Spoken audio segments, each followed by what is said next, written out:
What is up, everybody? It is Alex from Heavy New York calling from the Alto again, and this time, for the first time since 2017, we return with Levi of Miss May I. It is so great to be able to talk with you again.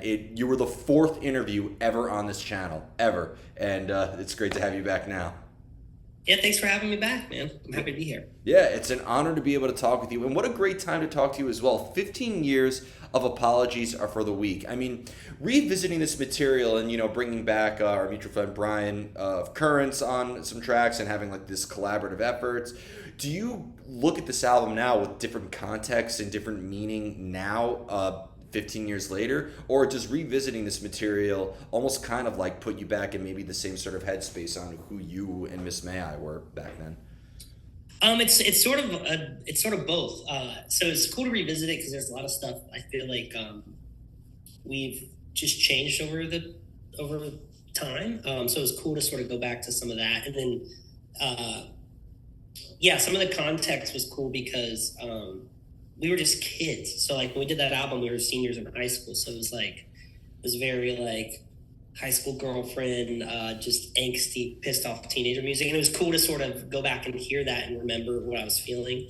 And then I think the best part of it was there was a lot of dream things we wanted to do on the album that just because of our talent at the time, we couldn't. So we did like a lot of computer generated or like just tried to do things that we couldn't really execute at the time. And now being a band for so long and in season, we could execute them. So it was fun to go back and sort of reimagine some of the parts into more of a current state. Yeah, because Architect to this day, I feel like it's just as much of a classic as what we would know from Miss May I. But I'm wondering too, because one of the most integral sounds of Miss May I that we would hear on later records is the collaboration between you and Ryan's vocals. I think that is one of the signature sounds of Miss May I, and I believe he wasn't on this particular album. So having him come in this material after, of course, playing with As I Lay Dying, but now also bringing in these noticeable guests on this too, did it almost feel like on a technical level there was a lot of stuff that was sort of like unlocked that maybe you didn't have access to on a technical level at this point? Oh yeah, for sure. There was it was like full throttle. It was actually cool to sort of we had this joke going, like the engineer would have his headphones in and a part would come up because we actually had a reference track to the other album, to the original album in our ears while we were recording the new one. And we'd go back and reference it, and there would just be some dated things or some like things that we know we can execute now. And it was cool just to, like, the joke was reimagined. We'd like whisper to each other through the microphones, and like we would just do a whole new take of a new technical sort of approach to it. Having Ryan on it was awesome because I feel like some fans never really put two and two together because Ryan and Josh sounded so similar. But yeah, it was awesome to finally have Ryan be a part of this and have him sort of approach it in ways that he gets to do it. So, do you think, like, because I've always said that the art that we create is life in itself. So like ourselves, it grows and it could develop. It could even eventually die sometimes. So when we listen to Not Our Tomorrow or Arms of the Messiah, Tides or Harlot's Breath, Blessing with the Curse, etc., does this very much mean the same thing to you as it did back then? Are you almost having to put yourself, it's kind of similar to what I asked before, but are you almost putting yourself into who you were as a senior in high school? Or with many albums later, you feel like you're expressing this is very much the point of view, it's the Miss May I now speaking this in a way? Or is it just a re-envisioning of where you were back then? I think some of the topics are like timeless and sort of like mementos to like live by. For instance, like Not Our Tomorrow and Arms of Messiah. But then there's songs like Forgive and Forget, and Blessing with the Curse that sort of are like bookmarks of what we were going through at that time in our lives. So it's sort of cool to go back and listen. And I think a lot of our albums are like that. And we talk about that a lot internally as a band of like, hey, this subject is dated now to us. It obviously means different things to fans, but we can remember the struggles and times we went through during that song, and it's sort of nice to revisit those because it's just like a reminder of like just how much you've grown as like a person and just trials and errors you went through growing up. And so I sort of like it in both because I think that's sprinkled honestly through our whole discography. There's some songs that I think are timeless with the subject matter, but then there are just as many songs that are sort of lifetime timeline bookmarks. And there is another anniversary happening that I did want to touch on a little bit, and that is this year marks 10 years of Rise of the Lion. And I think for a lot of people that is just as sentimental of a Miss May I track. You know, it feels like only yesterday a lot of people were discovering you on the Mayhem Festival 10 years ago that you did with, you know, Korn and Avenged Sevenfold and so much. What a great lineup that year was. It was insane. Yep. And Gone was actually the first song that I heard that got me really sort of like down the rabbit hole of what Miss May I was. Awesome. So I just want to know what the sort of mindset was behind the making of that particular album, because at this point it was your fourth record. So you had Monument, you had At Heart, you had the first record, Apologies. What was the sort of headspace that you were in with Rise of the Lion, and how did that influence the path from what we would hear on Deathless, Shadows Inside, and Curse of Existence? So Rise of the Lion was our first attempt to really branch out as like a genre.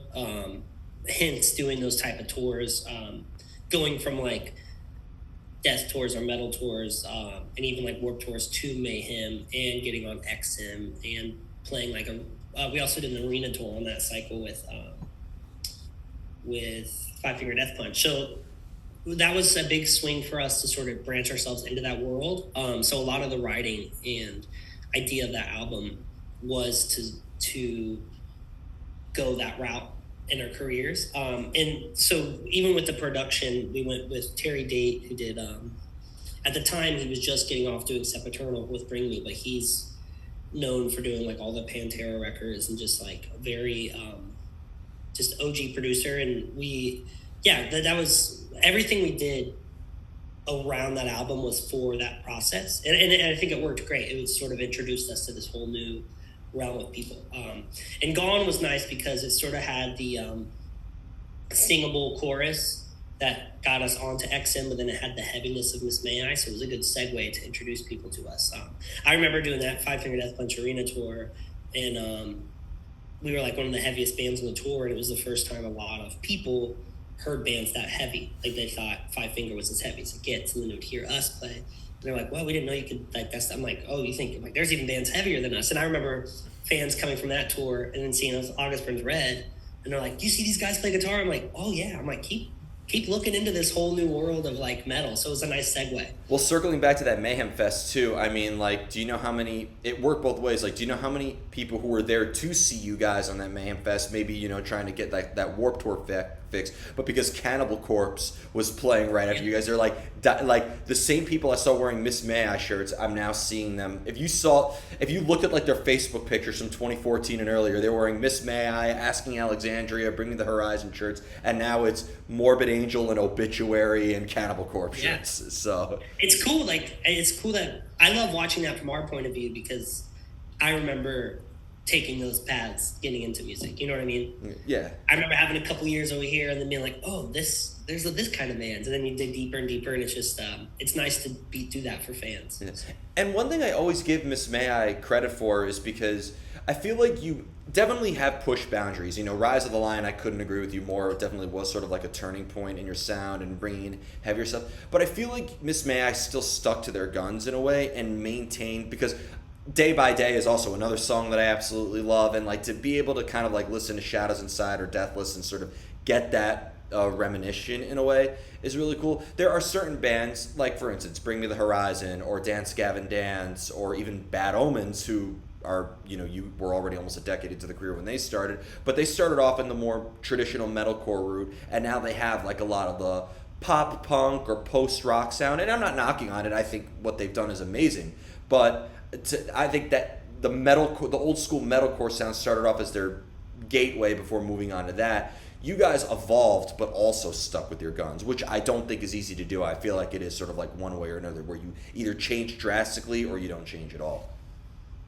Yeah, it is it's a topic definitely while we're in the studio to see like how far we want to lean for each way. And I honestly think a lot of that stuff comes organically with those bands. It's just like, it's that time for them to make those changes, and it's like an agreement and sort of where they are as writers. And for us, I think where we are and just where we are as a band, and what I think a big thing is like what we like to play, because we've done those experimental songs to where we're like, maybe this is our chance to dip our toes into like soft songs or dip our toes into more poppy songs. It just, at least for Miss May I, in our crowds, it's not what we, at least at this point in our careers, want to do. So we'll dip our toes and be like, "Ooh, actually, no, we're gonna stick this way." And I think we've learned our lesson multiple times throughout our career of going too far in some directions. But I think that also has brought us to where we are today, and where we've learned like that we know who we want to be. I think Curse of Existence was the biggest. Deathless and Curse of Existence and Shadows. I think like from Deathless on, it was a big like we know who we want to be, and I think that comes right after Rise of the Lion, where we sort of got scolded on some of the decisions we made, but then it sort of also showed us the right path of like what we're supposed to do. And obviously, seeing this is cool because the re-release reactions is crazy because it's almost like a full circle, just showing proof that what Miss May I started as is like what people and our fans really want and what we love to play anyways. Because the re-release has been the highest traction in our careers we've ever had. Like even, I always compare everything to 2012 because that was the year we were on the cover of like every single magazine. In 1 year, it was like just an insane year for us. And all the numbers now surpass that. And it's just so cool because it's like, hey, people just really want us to play what we love to play, and like, it sort of put blinders for us and be like, let's just play what we want to play. We'll give it to people, and if they like it, they like it. And that was a 16-year-old mentality that got us where we were. And then it's fun now, as in our own career, it's more relaxing to be like, oh, this is what people want. So it's awesome. I think what it is too with these like nostalgic things, it really is like, I think when we were young, festivals kind of like been like a way to prove this point in a way where like a lot of, I'll give you an example. Devil Wears Prada. They did a With Roots Above and Branches Below anniversary tour. Now, you ask any of those guys, they hate that album. They do not like their earlier material. But that tour sold out every 500 to 1,000 cap venue. You look at a lot of these bands doing these nostalgic anniversary tours, and like Under Oath is doing their their Only Chasing Safety anniversary tour, and that sold out almost every arena. I really think a lot of this sort of classic metalcore sound is really proving to be not just a trend. Like we say with the emo scene, it was never a phase. That couldn't be more true. Like, because and now even with a lot of newer bands, take Spirit Box, a lot of people are being like, I saw her when she was with I Wrestled a Bear once. With Era, people are saying, oh, I saw them when he was with Texas in July. Like, a lot of these metalcore albums and bands are proving to be nostalgic in a very good way. Yeah, it's cool to know that it's not like a phase, and it has like a timeless sentiment. Because like, to what I would compare it to, like a generation ahead of that is like the In Flames and Kill Switch Engages and As I Dines, and like, I feel like our age group, those feel like untouchable, and they're like, it was always from the outside looking in like, oh, ours is a phase, but that's like the tried and true. And it's nice to know all these years later that all can be true across the board, that like we can also have our like footprint of like legendary, or this is what the sound is also moving forward. Yeah. And that's like, those are bands like we compare ourselves to all the time, because like, if you listen to Kill Switch or As I Dying or Inflame, like those bands from the first album to now, like they've adapted and matured, but it's still the sound that like you like grew up listening to, and that's what we've always wanted to be too. And it's not like a conscious decision. It's just, we know what it feels like to be on stage and play something you don't want to play, and we've made a decision to never do that again. And I think that's why people get the Miss May I that they get now. It's because like that's what we want to play, and we're just not. We've went through our commercial Target store, Hot Topic, Billboard. We went through that phase. The bubble letter era of metalcore. Like back in my day, before the band logos were unreadable, they were all in bubble letters. Exactly. And like, you had to do stuff to be like, I need to get in Target, I need to do this. And now it's cool. Don't get me wrong. That's great. And that helped our career, but it also didn't feel like us. So it's nice now to know that the thing that our fans want the most is us. So now we can just go to like all the high ups and politics and the Illuminati of metal and be like, hey, please trust us. And they're like, oh, we do trust you now. Like where it used to be like, hey, we need to help. It was a big team, which we're still a team. It's just, I don't know. I hope that all makes sense. It's cool that it came all these years later for us to feel this way, because it sort of feels like we're shedding our skins, and like, especially revisiting this, it feels like we all feel like we're kids again and having a blast. So, well, the thing is like, we're not to assume, but you're not the same person who you were when you put out Apologies for the Week. Again, you were a senior in high school. You are a human being before you are a metal frontman or an artist or anything. So we always grow and we always develop. You are a father now too. That will completely change your perspective on life as well. So like, you're not going to be able, even if you wanted to put out Apologies or Monument over and over and over again and made it sound, it's not going to be the same thing. You grow as a human, so therefore the art in which you create is also going to grow. Yeah, no, for sure. And it's it's so humbling to think that all these years later people still love that album. Like it's I do love that, and I can't wait to do this tour, because I also know there's as equal of many people that were our age or like there when the album came out, but there's also just as many people that are 16, 17 that were like in daycare when this album came out, and now they love this album and they get to see it live for the first time. So that's also a cool surreal feeling to be like, yeah, you were like this big when this album came out. Like that's crazy. I'm at that age now too. Like I'm a tattoo artist for a day job, and like whenever I had to check a client's ID and I see that 2006 is now the legal age to tattoo somebody now, like it kills me. Like in a couple years there will be people who I could tattoo where Miss May I was around for their entire life. Dude, it's insane. I know. Like we've done meet and greets already, like meeting these 13-year-olds and stuff. And they're like, my parents raised me on you. I've been like, I grew up listening to you guys. I'm just like, oh, what are you talking about? Like, that's crazy. Soon tour managers, before they like take everybody in for the meet and greets or whatever, they're gonna have to be like, do not mention your age. It's not good for the band's mental health. Yeah. They'll have to take a nap afterwards. You'll stress them out. There's a couple more questions I have for you, and it's more about the songwriting and just the integral sound of Miss May I. First off, your lyrics, I think one reason why people resonate with you so much. Your lyrics tackle everything from, the greatest aspects of humanity to some of the more darker, more personal stuff. Have you always needed to hear the music before you had a lyrical idea in mind, or have you ever presented the band with a lyrical concept, or even just lyrics in general, and maybe that helped everybody sort of dictate the sound around that? Yeah, so I definitely write after I hear the music, which stresses everyone out. No, like all our producers, all the labels, like everyone hates that way. But to me, we've tried to fit a square into a circle and have lyrics ahead of time. And it just doesn't feel right. Like to me, like obviously I'm the vocalist, but I love the guitars in our band the most. And those sing to me. And then once I hear that and get a feeling, I will write with the guitars, but it's always been that way.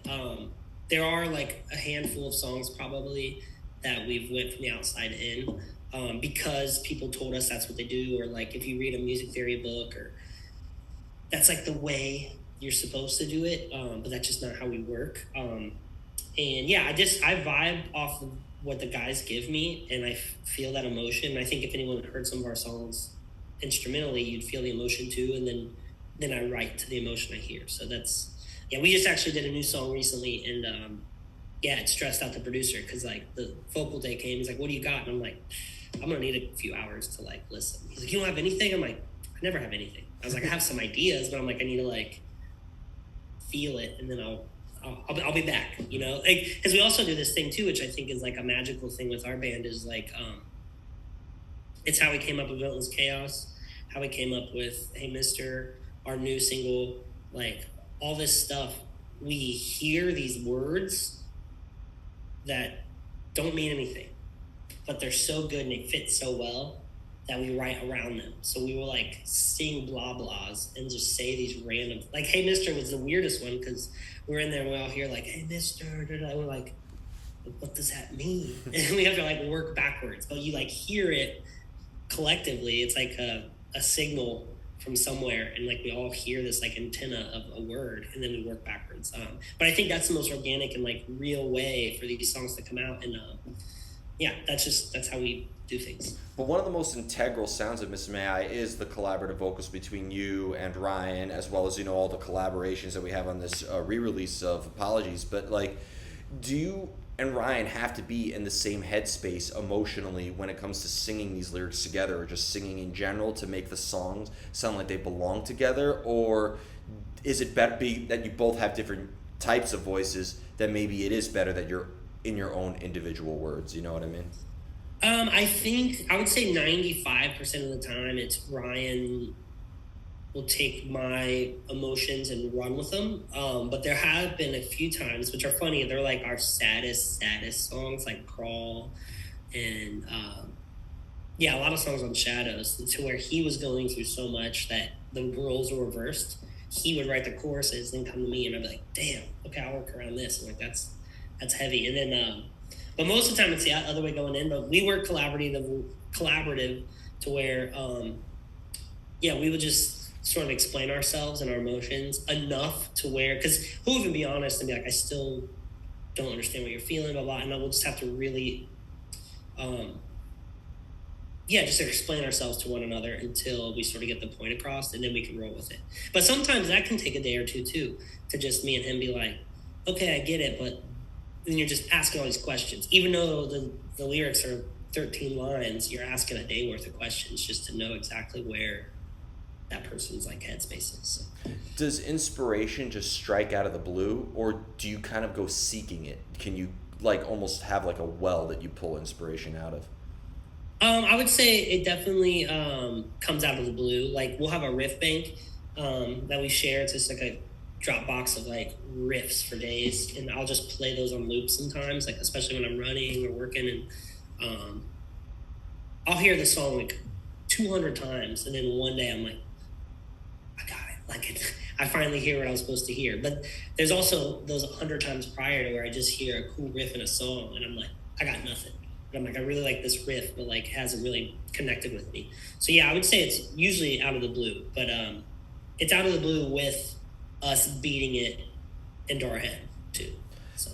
Do you find it that the longer you work on something, the harder it is to sort of maintain the initial spark of inspiration, or the initial?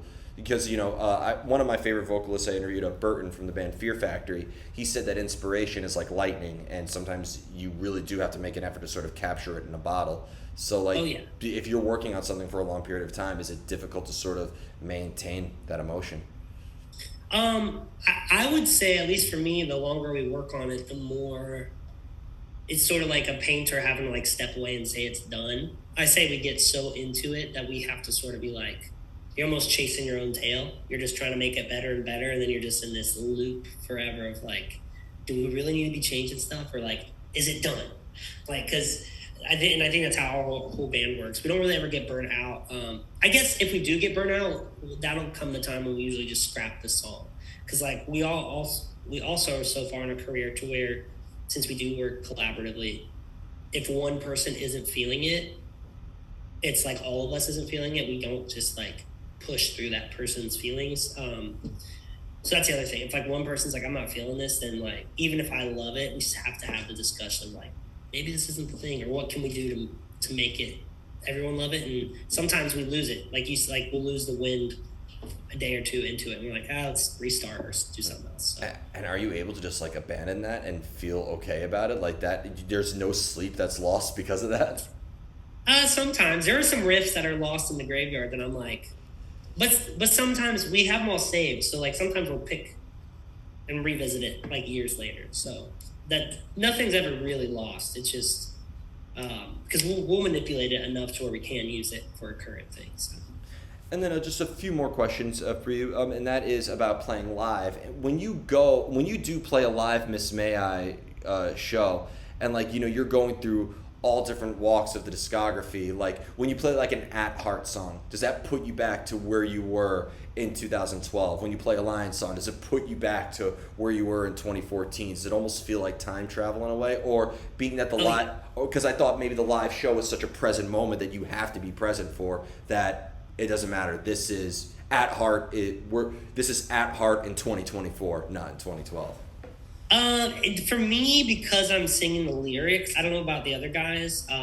but to me, it does bring me back. It's like, but that's also the exciting thing to like go from track 3 to 5 on the set list because I'm just like, oh, I'm excited to do this. Oh, I'm excited to do this. And I think the biggest live thing is we never play the songs live like they are on the album because like, but we want to be that live band, so we always like screw with them live. So I think that's the other exciting thing is like even though I've played a song 100 times and it brings me back to 2014, maybe tonight I'm like feeling spicy and I'm like, well, I'm gonna try to do this or I'm gonna change the way I say this because I think it could feel cool. And then some like we all look at each other on stage like, oh, that was cool. Like I never heard you do that before, and we just like spice them up. But yeah, it does definitely brings me back, but I also sort of double answer because like it's also that time and that day of tour to where I've like learned how to do this. So I'm gonna try it out, and then maybe it stays that way for the rest of the time, and I just alter the song live. So. And also, finally, it's not only just that, but you play with a variety of different bands. You have different sounds. I've also seen you play in a variety of different venues, whether it will be the Five Finger Arena tour or Mayhem Fest with bigger stages. But I've also seen you play the Marlin Room at Webster Hall, where there's no, where there's no barricade or anything. But I've seen you play Gramercy Theater as well. So, does the Miss May I experience change depending on the size of the room or the room in general? I would like to say no because for me and controlling the crowd, I treat them all the same. Obviously, it's not the easiest gig always, especially when, like you said, there's no barricades and stuff. And I'm trying to do these huge circle pits, but it adapts to the venue. Like my whole thing is fun. Like I just want it to be fun. And that's like why we're a band. That's why I always tell people why I play metal and not other genres because like the energy. So I think I would like to say, at least for me, I know some of the guys having room to play, it's a different conversation because they're doing technical stuff. But for me, I only need 3 feet and I'll jump in the crowd if I have to. Like and I love to sweat. I'm like the sweat guy in the band. I'm like, please let it be the hottest, shittiest venue because I'm like, that's what I want. Yeah, I would like to say it's the same energy. That's the cool thing too is if you see us in an arena, it brings you to a hardcore, no barricade sort of vibe show, and it's not like you're sitting back drinking a beer. I hopefully have you with a fist up, sing along, even if you've never heard us before. So you definitely have the ability to do that. You are like a metalcore Freddie Mercury in that regard. So. Thank you, I appreciate that. Yeah, Freddie metalcore. But so before we go, I want to thank you so much for your time. It's great to be able to talk with you again. Again, the last time I spoke to you, 2017, it was at the post office next to Webster Hall, and I think postal trucks I think we almost got run over by a mail truck like 3 times. Which was it an outside venue? Yeah, or an outside interview? No, yeah, I do remember that. Yeah, it was outside. It was in the summer too. Like it was blistering fucking hot out, but that was the only place we could do it at the time. I remember it was you and Ryan, and I remember being so grateful that you guys managed to give me that time. I felt so bad. I thought we're gonna get heat stroke in this interview. Like they're gonna cancel the show, and all their dedicated fans are gonna kill me. That interview is still up on YouTube. If you're watching this, I will not post a link to it. You can scroll down and find it yourself. Before we go, is there just anything else with Miss May I you'd like to promote? I know you got this upcoming tour. We got a new single out. What else could we be expecting from Miss May I in the future, if you're allowed to say at this time? Yeah. So on the tour, we will have new music we're playing. There will be new music coming out, which we're really excited about with the new lineup. This tour is going to be awesome. We have some international shows coming to do the Apologies anniversary tour as well. And then 2025 is shaping up. Next summer, we have some crazy stuff. Just keep an eye out. It's a new lineup, new chapter, new music coming. I think you guys are going to love it. I learned so much from doing press that, like, I'm talking to you right now in late August of 2024, yet, like, you probably already have plans for, like, the fall of 2025 or the winter of 2026. It's crazy, dude. Like, but my family hates the calendar. They're like, oh, we're not doing anything in July. I'm like, not now. I guess we already got shows. We got shows booked. And then it finally happens, and you're like, wait a minute, how the fuck? Like, I remember every tour being announced, and then when you're finally there, it's like, holy shit. Like, there's so much that goes into it. It's crazy. Yeah. It's an honor to witness all of it. But thank you so much, everybody. We are here with Levi of Miss May I. This is Alex from Heavy New York, and we will see you next time.